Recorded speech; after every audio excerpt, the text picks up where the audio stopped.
हरियाणा और जम्मू कश्मीर विधानसभा चुनाव के नतीजे आज सुबह 8 बजे शुरू होगी वोटों की गिनती। दोनों राज्यों में 90 सीटों पर मतगणना। दिल्ली में सीएम साय ने पीएम मोदी से की मुलाकात। छत्तीसगढ़ के विकास कार्यों और नक्सल ऑपरेशन की दी जानकारी। आज उद्योग मंत्री पीयूष गोयल से करेंगे मुलाकात। अमित शाह के साथ बैठक के बाद सीएम डॉक्टर मोहन यादव का बयान। कहा, अंतिम चरण में नक्सल आंदोलन। एमपी में पिछले 2 साल में 30 साल से ज्यादा कार्रवाई हुई। रायपुर में शंकराचार्य अविमुक्तेश्वरानंद सरस्वती का बड़ा बयान। राष्ट्रपिता नहीं हो सकते मोहनदास करमचंद गांधी। भारत को किसी ने नहीं जन्मना। भोपाल एमडी ड्रग केस में एक और एफआईआर। आरोपी अमित चतुर्वेदी को किराए पर मकान देने वाली साध्वी श्रीवास्तव पर मामला दर्ज। थाने में नहीं दी थी मकान किराए पर देने की सूचना। रायपुर में कोरियर वाहन से 928 किलो चांदी का जखीरा जब्त। पुलिस ने जीएसटी विभाग को दी जानकारी। एक संदिग्ध को हिरासत में लिया। खरगोन में समिति चुनाव के विजय जुलूस के दौरान एक ही पक्ष के 2 गुटों में खूनी संघर्ष। जमकर चले लाठी डंडे, पत्थर और धारदार हथियार। 15 लोग जख्मी। धार में मजदूरों से भरा पिकअप पलटने से 2 की मौत, 1 गंभीर। इधर छत्तीसगढ़ के केशकाल और सक्ती में भी हादसों में गई युवकों की जान।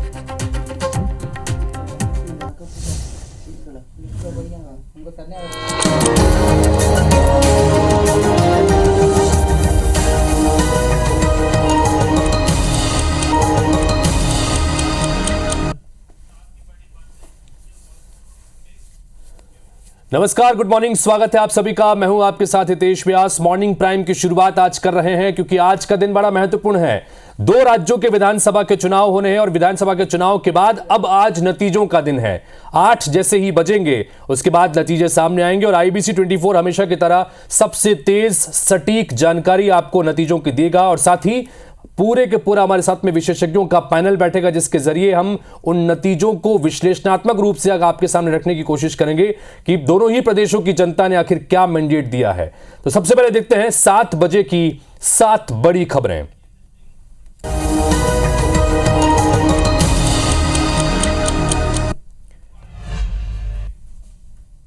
तो हेडलाइंस के बाद देखते हैं सबसे पहले 7 बजे की 7 बड़ी खबरें। तो पहली खबर है, दिल्ली में 70वीं नेशनल फिल्म अवार्ड सेरेमनी का आज आयोजन होगा। दूसरी खबर, मालदीव्स के राष्ट्रपति मोहम्मद मुइज्जू आज ताजमहल का दीदार करने जा रहे हैं। तीसरी खबर, आज से 4 देशों के मालाबार नौसैनिक अभ्यास की मेजबानी करेगा भारत। चौथी खबर, कोलकाता रेप मर्डर केस में आज संदीप घोष से पूछताछ करेगी ईडी। 5वीं खबर, उत्तराखंड में यूसीसी का ड्राफ्ट तैयार, सीएम को जल्द सौंपी जाएगी रिपोर्ट। छठी खबर, प्रयागराज में सगाई समारोह में हर्ष फायरिंग, 1 बच्चे की मौत, 2 घायल। और वहीं 7वीं खबर, इजराइल ने लेबनान में 130 फाइटर जेट से हमला किया है।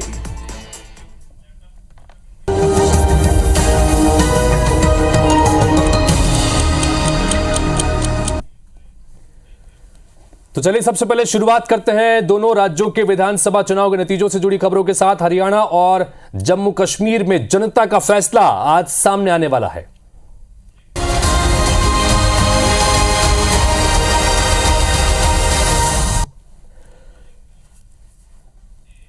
तो जम्मू कश्मीर और हरियाणा में किसकी बनेगी सरकार, आज ये तय होने जा रहा है। चूंकि सुबह 8 बजे से यहां पर मतगणना का काम शुरू हो जाएगा। सभी तैयारियां पूरी होंगी जैसे ही 8 बजेगा। ये दोनों तरफ आप जो टैली देख रहे हैं, इस टैली में फिगर्स अभी आपको 0 नजर आ रहे हैं। ये फिगर्स उसके बाद तेजी से बदलना शुरू होंगे और आईबीसी 24 हमेशा की तरह सबसे तेज, सबसे सटीक नतीजे आपके सामने रखेगा और साथ ही एक एक नतीजे का विश्लेषण भी हम करेंगे कि आखिर जो फैसला जनता की तरफ से आया वो क्या इशारा कर रहा है। दोनों राज्यों में विधानसभा की 90 सीटें हैं और इन दोनों 90 सीटों पर ही आज नतीजे सामने आएंगे। मतगणना स्थल पर सुरक्षा के पुख्ता इंतजाम किए गए हैं। जम्मू कश्मीर में 10 साल बाद सरकार बनेगी, चूंकि इससे पहले 2014 में वहां पर चुनाव हुए थे और उसके बाद में बीच में राष्ट्रपति शासन लगा रहा। फिर उसके बाद जम्मू कश्मीर 3 हिस्सों में बटा और अब जम्मू कश्मीर में 3 चरण में चुनाव होने हैं। विधानसभा चुनाव जम्मू रीजन में 43 और कश्मीर रीजन में कुल 47 सीटें शामिल हैं। जम्मू कश्मीर में ओवरऑल अगर परसेंटेज देखें तो 63.88% वोटिंग दर्ज हुआ, यानी जो आखिरी चरण में यहां पर वोटिंग हुई उसने इस वोटिंग परसेंटेज को बढ़ा दिया है। हरियाणा में एक ही चरण में 5 अक्टूबर को सभी 90 सीटों पर एक साथ वोट डाले गए थे और 2019 में जब विधानसभा का चुनाव यहां पर हुआ था उसके मुकाबले 0.3% वोटिंग इस बार कम हुई है। कम वोटिंग ने भी यहां पर राजनीतिक दलों की चिंताएं जाहिर तौर पर बढ़ा दी हैं। तो जम्मू कश्मीर और हरियाणा इन सभी इनकी कुल मिलाकर 90 विधानसभा सीटों पर आज चुनाव होने हैं। आज मतगणना होगी और उसके बाद नतीजा निकल के सामने आएगा। यह बड़ा महत्वपूर्ण है क्योंकि दोनों ही राज्यों की अगर बात करें तो इससे पिछली की बात करें, खासतौर पर अगर मुद्दों की बात करें तो हरियाणा के चुनाव में पहलवान, जवान और किसान ये अहम मुद्दा रहे हैं। साथ ही अग्निवीर योजना जिसको लोकसभा चुनाव में कांग्रेस पार्टी ने भी खूब बनाने की कोशिश की थी। किसान आंदोलन जो बीच में हुआ, 3 कानून, कृषि कानूनों को लेकर, उस किसान आंदोलन में बड़ी संख्या में किसान जो हैं वो हरियाणा से रहने वाले थे। जाटों का समुदाय बड़ी संख्या में यहाँ पर है, लिहाजा ये बड़े एक मुद्दे के रूप में आ रहा। बेरोजगारी, पलायन, युवाओं में नशाखोरी, ये सब चीज़ें बड़े मुद्दे के रूप में ज़मीन पर देखने को मिली। परिवारवाद की बात भी लगातार गूंजती रही क्योंकि राष्ट्रीय स्तर पर भी और स्थानीय स्तर पर भी अलग अलग राजनीतिक परिवारों का वर्चस्व हरियाणा की राजनीति में लगातार देखने को मिलता रहा है। तो उसका असर भी यहाँ पर कितना रहा इसको देखना होगा। जम्मू कश्मीर की बात करें, जम्मू कश्मीर में अगर एक सबसे बड़ा कोई मुद्दा है तो वो है धारा 370 और 35A की बहाली का। बहाली इसलिए क्योंकि जब पिछली बार इसे हटाया गया था तो नेशनल कॉन्फ्रेंस हो या PDP हो, सभी ने अपने मैनिफेस्टो में बाकायदा इस बात का जिक्र किया कि अगर उनकी सरकार बनती है तो फिर से कश्मीर में धारा 370 और 35A की बहाली की जाएगी। और यहाँ पर चूंकि अगर गठबंधन की बात करें, कांग्रेस पार्टी और नेशनल कॉन्फ्रेंस ने मिलकर यहाँ पर चुनाव लड़ा। भारतीय जनता पार्टी अकेले अपने दम पर यहाँ पर चुनाव लड़ रही है। भारतीय जनता पार्टी को बहुत ज़्यादा उम्मीद है कि जम्मू कश्मीर में बेहतर तरीके से इस बार उसका प्रदर्शन होगा। तो ये अहम मुद्दे थे। उसके अलावा आतंकवाद एक अहम, जाहिर तौर पर एक अहम मुद्दा हमेशा से कश्मीर में रहा है। वोटिंग परसेंटेज भी आपके सामने रखा कि वोटिंग परसेंटेज जम्मू कश्मीर में आखिरी चरण में करीब 70% की करीब वोटिंग हुई। इसकी वजह से ओवरऑल यहाँ पर 63% वोटिंग दर्ज की गई। हरियाणा में एक ही चरण में 67.9% वोटिंग हुई है। और अगर हरियाणा के पिछले नतीजों की बात करें, यानी कि 2019 के जब लोक विधानसभा के चुनाव हुए थे तो 90 सीटों पर भारतीय जनता पार्टी ने 40 सीट जीती थी और 31 सीट पर कांग्रेस पार्टी चुनाव जीतने में कामयाब रही थी। जेजेपी, जननायक जनता पार्टी को 10 सीटें मिली और वो निर्णायक भूमिका में, क्योंकि यहां पर जादुई फिगर 46 का है, जिसे 46 मिलेगा वही सत्ता पर काबिज होगा। लेकिन 46 किसी के पास था नहीं, लिहाजा गठबंधन की सरकार चली। जेजेपी ने बीजेपी को अपना समर्थन दे दिया। दुष्यंत चौटाला जो जेजेपी का नेतृत्व करते हैं वो बीजेपी के साथ थे, उनके समर्थन से सरकार बनी। लेकिन ठीक इस विधानसभा से चुनाव से पहले ये गठबंधन भी टूट गया, यानी कि इस बार जेजेपी, बीजेपी और कांग्रेस और इनेलो ये सब अलग यहां पर चुनाव लड़ रहे हैं। हालांकि इनेलो और बसपा, बहुजन समाज पार्टी ने मिलकर यहां पर गठबंधन में चुनाव लड़ा। तो बहुत सारे अलग अलग छोटे छोटे दल हैं, लेकिन मुख्य रूप से मुकाबला यहां पर कांग्रेस और बीजेपी के बीच ही एक बार फिर से माना जा रहा है। और इन सब के बीच जेजेपी का प्रदर्शन किस तरह का रहता है ये देखना होगा। हाल ही में हुए लोकसभा चुनाव में यहां की जो सीटें हैं उसमें आधी सीटें कांग्रेस पार्टी जीतने में कामयाब रही थी, लिहाजा कांग्रेस पार्टी यहां पर बड़ी उम्मीदों से इस राज्य में इस बार देख रही है। और क्या कुछ वादे किए गए थे ये भी आपको हम लगातार दिखा रहे हैं कि सामाजिक सुरक्षा के तहत कांग्रेस पार्टी ने अपने मैनिफेस्टो में क्या कहा, बीजेपी ने अपने मैनिफेस्टो में क्या कहा। सरकारी अस्पतालों में डायलिसिस और डायग्नोसिस जो है उसे फ्री कर दिया गया था। विधवा पेंशन 6,000 रुपये देगी, कांग्रेस ने यह वादा किया। तो कुल मिलाकर अलग अलग तरीके से लगातार वहां के मतदाताओं को अपनी तरफ करने की कोशिश की। पिछले 10 साल से हरियाणा में भारतीय जनता पार्टी की सरकार है। मनोहर लाल खट्टर लगातार लगभग 10 साल तक यहां पर मुख्यमंत्री रहे। आखिर में जब लोकसभा चुनाव से कुछ दिन पहले उनसे इस्तीफा दिलवाकर उन्हें लोकसभा चुनाव लड़वाया गया और नायब सिंह सैनी इस वक्त मुख्यमंत्री के लिए यहां पर मुख्यमंत्री पद पर हैं।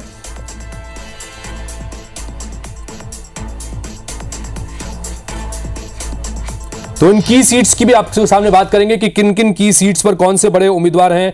लाडवा से चूंकि चुनाव लड़ते हैं, नायब सिंह सैनी इस बार चुनाव लड़ रहे हैं, तो वहां पर क्या स्थिति है वही बताएंगे। लेकिन पहले बात करते हैं हरियाणा विधानसभा चुनाव के अहम मुद्दों की। मुद्दे कौन से रहे हावी जिसकी वजह जिसको लेकर अलग अलग तमाम जो राजनीतिक दल हैं वो जनता के बीच में यहां पर थे। तो ये वो अहम मुद्दे हैं जिसको लेकर हम लगातार बात कर रहे हैं। और पहलवान, जवान और किसान, ये सबसे अहम मुद्दा रहा। चूंकि बड़ी संख्या में लोग यहां पर सेना में जाने के लिए युवा जाते हैं, लिहाजा अग्निवीर भी एक बड़ी योजना है। इसको लेकर लगातार कांग्रेस पार्टी ने लोकसभा चुनाव के दौरान भी इसे बड़ा मुद्दा बनाया था। विधानसभा चुनाव के दौरान भी अग्निवीर एक महत्वपूर्ण मुद्दा रहा। किसान आंदोलन जो हुए थे बीच में तीन कृषि कानूनों को लेकर, उसको लेकर किसान आंदोलन, किसान सेंटिमेंट्स क्या है, वो भी बड़ा महत्वपूर्ण रहा। बेरोजगारी एक अहम मुद्दा इस राज्य में है। पलायन के साथ साथ युवाओं में नशाखोरी जो लगातार बढ़ती जा रही है, ये भी एक महत्वपूर्ण यहाँ पर एक फैक्टर रहा। चूंकि एक ऐसा राज्य जहां पर खेलों को लेकर बहुत अलग तरह का माहौल देखने को मिलता है, लेकिन उसके बावजूद वहां के युवा नशाखोरी की तरफ भी बड़ी तेजी से बढ़ रहे हैं, तो ये भी एक मुद्दा वहां पर रहा। परिवारवाद की बात भी लगातार यहां पर की गई कि परिवारवाद भी एक बड़ा यहां पर मुद्दा बन सकता है, क्योंकि कई सारे राजनीतिक दल छोटे छोटे स्थानीय स्तर पर से हैं, वहां पर भी राजनीतिक परिवारों का बड़ा वर्चस्व देखने को मिला है।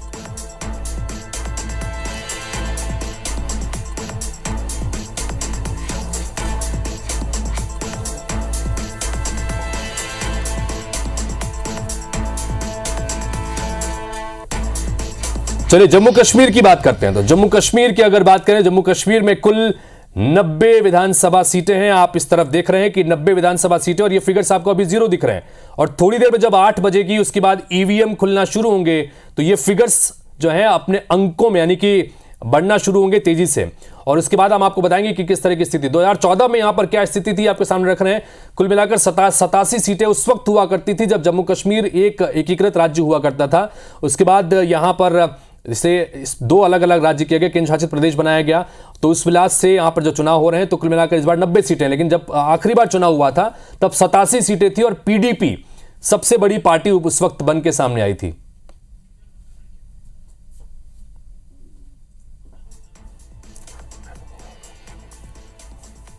कश्मीर के चुनावी मुद्दों की बात करते हैं। ये अहम मुद्दे जिसको लेकर चुनाव लड़ा गया, जिसमें सबसे महत्वपूर्ण, जैसा हम लगातार बता रहे हैं कि धारा 370 और 35A की बहाली, ये बड़ा मुद्दा रहा। इसलिए क्योंकि केंद्र सरकार ने यहां से इस धारा को हटा दिया था, और उसके बाद ये बड़ा मुद्दा भारतीय जनता पार्टी के लिए भी बना रहा।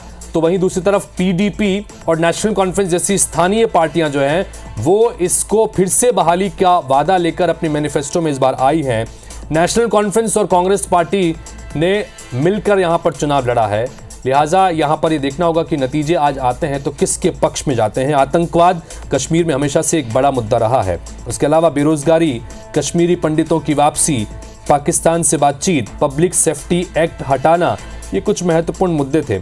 उसके अलावा वोटिंग परसेंटेज क्या रहा, ये भी आपको सामने रख रहे हैं। कुल मिलाकर 63.45% वोटिंग हुई है। सेकेंड फेज में वोटिंग कम हुई थी और आखिरी चरण में आते आते 70% के आसपास वोटिंग हुई है, यानी कि ओवरऑल इसकी वजह से फिगर बनता है 63% का।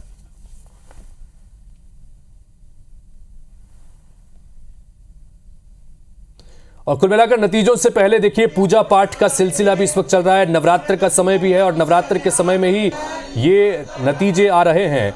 तो किस पार्टी के लिए ये खुशखबरी लेकर आएंगे या शुभ संकेत लेकर आएंगे, ये आज नतीजों में सबके सामने हो जाएगा। जनता ने अपना फैसला ईवीएम में कैद कर लिया और आज ईवीएम खुलेगी। सबसे पहले पोस्टल बैलेट की गिनती होगी और पोस्टल बैलेट्स के बाद में एक एक करके ईवीएम खुलना शुरू होंगे और करीब करीब 10 से 11 बजे के बीच में माना जा रहा है कि तस्वीर लगभग साफ होने लगेगी कि हरियाणा और जम्मू कश्मीर में किसकी सरकार बनने जा रही है। इससे पहले जब एग्जिट पोल आया था 5 तारीख की शाम को, एग्जिट पोल्स में, ज़्यादातर एग्जिट पोल्स में हरियाणा में कांग्रेस पार्टी की सरकार बनने का दावा किया गया था। तो दूसरी तरफ जम्मू कश्मीर में हंग असेंबली की तरफ ये प्रदेश बढ़ सकता है, इस तरह के रुझान आए थे एग्जिट पोल्स में। अब एग्जिट पोल क्या एग्जिट पोल में बदलते हैं, ये देखना होगा, या जैसे कि कई सारी पार्टी दावा कर रही है कि एग्जिट पोल हमेशा से गलत साबित हुए हैं, खासतौर पर जम्मू कश्मीर और हरियाणा में, तो क्या वैसा होगा, देखना होगा।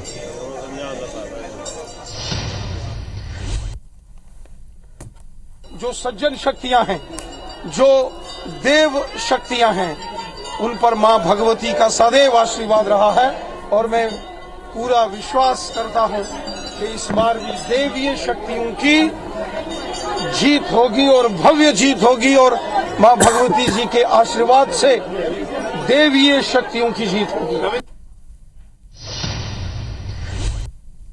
काउंटिंग है और हमें पूर्ण विश्वास है हरियाणा प्रदेश की जो हमने सेवा ईमानदारी से पिछले 10 वर्षों के अंदर की है, मैं उस आधार के ऊपर कह सकता हूं कि हम तीसरी बार हरियाणा के अंदर एक तरफा सरकार बना रहे हैं। भारतीय जनता पार्टी तीसरी बार सेवा के लिए तैयार है। तो कुल मिलाकर नायब सिंह सैनी को आप सुन रहे थे, इस वक्त हरियाणा के मुख्यमंत्री हैं और वो आश्वस्त हैं कि तीसरी बार हरियाणा में बीजेपी की सरकार बनेगी। हालांकि एग्जिट पोल्स कुछ और इशारा कर रहे थे। नायब सिंह सैनी लाडवा सीट से इस बार चुनाव लड़ रहे हैं। जिस परंपरागत सीट से वो चुनाव लड़ते रहे, वहां की बजाय बीजेपी ने इस बार उनको लाडवा से मैदान में उतारा है, जहां इनके सामने कांग्रेस पार्टी के वर्तमान विधायक मेवा सिंह की चुनौती है। क्या कुछ वहां से परिणाम आएगा, यह भी बताएंगे। उसके अलावा और भी कौन सी की सीट्स हैं, इस पर भी बात करेंगे। इजराइल पर एक हफ्ते के भीतर दूसरा सबसे बड़ा हमला हुआ है। इस बार लेबनान से हिजबुल्लाह ने कम से कम 135 फादी एक मिसाइल इजराइल के हाइफा क्षेत्र में दागे हैं। हाइफा इजराइल का तीसरा सबसे बड़ा शहर है। इस हमले में 10 से ज्यादा लोग जख्मी हुए हैं। यमन से भी इजराइल पर बैलिस्टिक मिसाइल से हमला किया गया। इन हमलों के बाद अफरा तफरी मच गई। इजरायली एयर डिफेंस ने मिसाइल को हवा में मार गिराया। इसके बाद इजराइल ने भी जवाबी कार्रवाई में लेबनान पर 130 फाइटर जेट से हमला किया और हिजबुल्लाह के 120 ठिकानों को निशाना बनाया। इजरायली प्रधानमंत्री नेतन्याहू ने जंग को द वॉर ऑफ रिवाइवल नाम दे दिया है। यानी कि रिवाइवल यानी कि जब तक की मतलब बचने की जंग, जिसे कहते हैं कि रिवाइवल ऑफ, यानी कि अंतिम प्रहार करने की तरफ अब दोनों ही तरफ से ऐलान हो चुका है। लेबनान पर बड़ा हमला पहले लेबनान ने किया और जवाबी कार्रवाई में फिर इजराइल ने भी बड़ा हमला उसके ऊपर किया।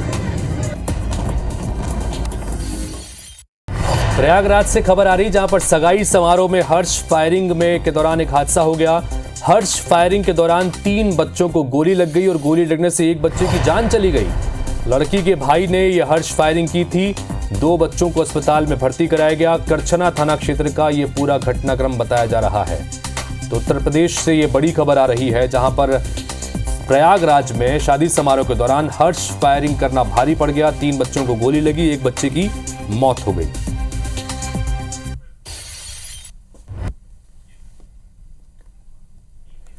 तो दिल्ली से खबर करते हैं। दिल्ली से अगली खबर, जहां पर मुख्यमंत्री विष्णुदेव साय आज उद्योग मंत्री पीयूष गोयल से मुलाकात करेंगे। मुख्यमंत्री विष्णुदेव साय आज रात 9 बजे रायपुर लौटेंगे।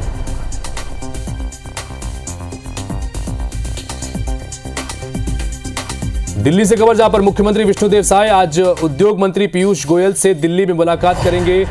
आज रात 9 बजे वापस वो रायपुर लौट आएंगे। तो कल 2 महत्वपूर्ण कार्यक्रमों में शामिल हुए थे। पहला ये, जब नक्सल प्रभावित राज्यों के मुख्यमंत्रियों के साथ में बैठक हुई थी केंद्रीय गृह मंत्री अमित शाह की। उस बैठक के बाद शाम में प्रधानमंत्री नरेंद्र मोदी से भी मुलाकात करने के लिए पहुंचे थे। नक्सल आंदोलनों की जानकारी, जो नक्सलों के खिलाफ जिस तरह से लगातार ऑपरेशन चलाए जा रहे हैं, उस ऑपरेशन की जानकारी भी उन्होंने दी।